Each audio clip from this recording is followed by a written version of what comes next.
Bonjour à tout le monde, bonjour et bienvenue une fois de plus à toutes ces merveilleuses personnes qui sont connectées à ma page Belle Valérie Kamel.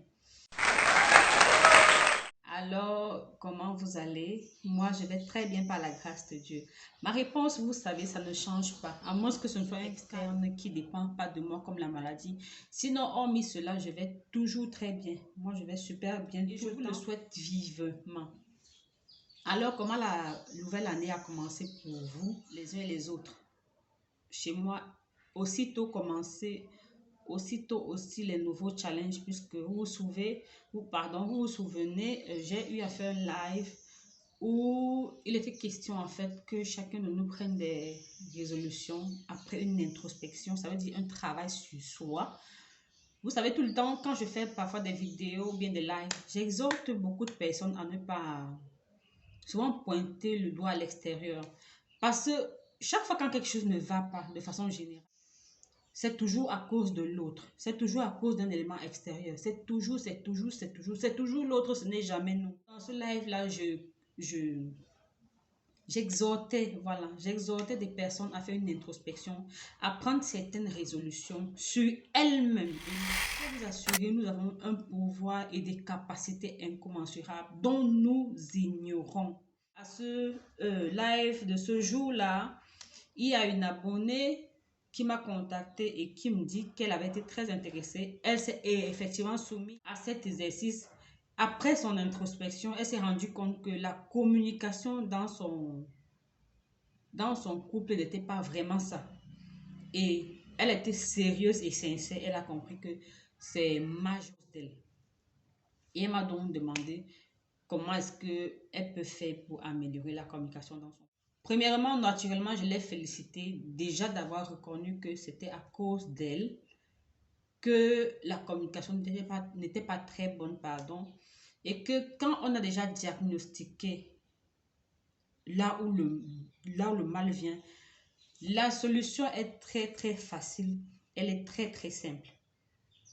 Alors, ce que je lui donne comme élément de réponse, ce genre de situation, c'est que apprends à communiquer. Apprends à communiquer veut dire quoi? Ça va te prendre du temps. C'est un sacrifice réel. Tu vas devoir te sacrifier pour demander. Je ne sais pas déjà si tu aimes parler, mais tu vas apprendre à parler parce qu'il faut que tu lui demandes.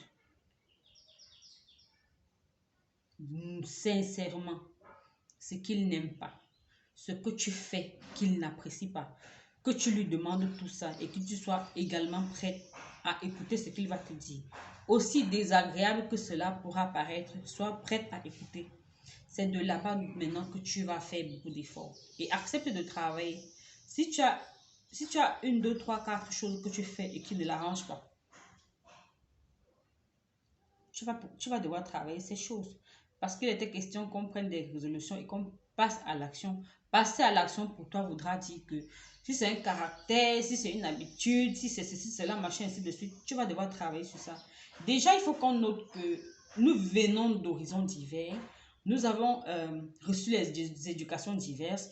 Nous avons des façons différentes de réagir aux événements ou bien aux choses. C'est les raisons pour lesquelles parfois la communication est très très difficile quand on se met ensemble. À côté de cela aussi, il y a la communication non verbale qu'on semble parfois négliger.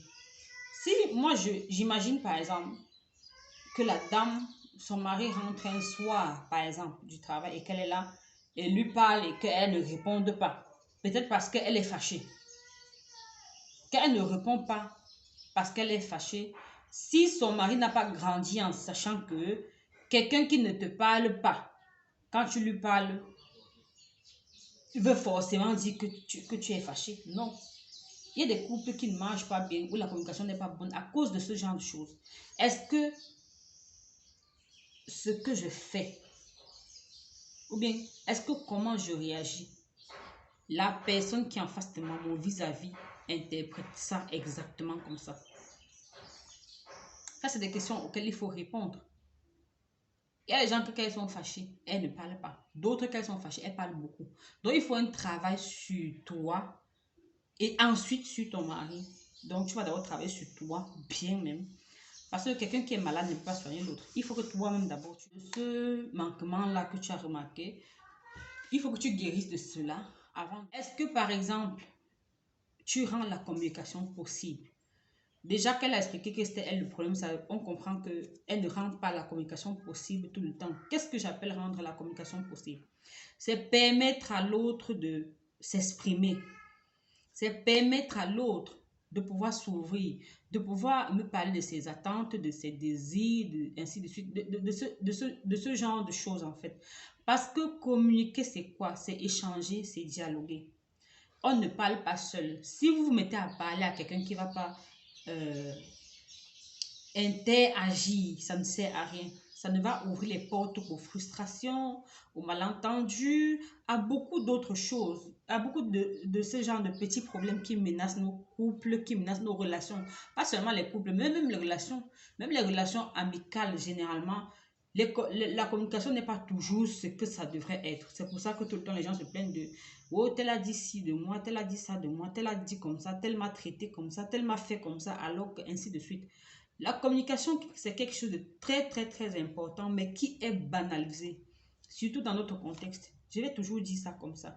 Notre contexte socio-culturel africain, il y a trop, trop de notions qu'on banalise, surtout la communication dans le couple.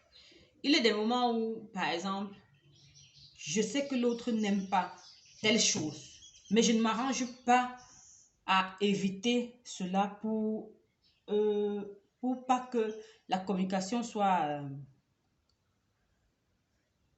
biaisée dans notre couple. Je vais toujours faire ce que je sais qu'il n'aime pas. Je vais toujours faire, je vais toujours faire. C'est comme une sorte de provocation et parfois ça amène l'autre à se recroqueviller sur lui. Alors déjà que tu aies pris conscience de ça, c'est très très important, ma belle.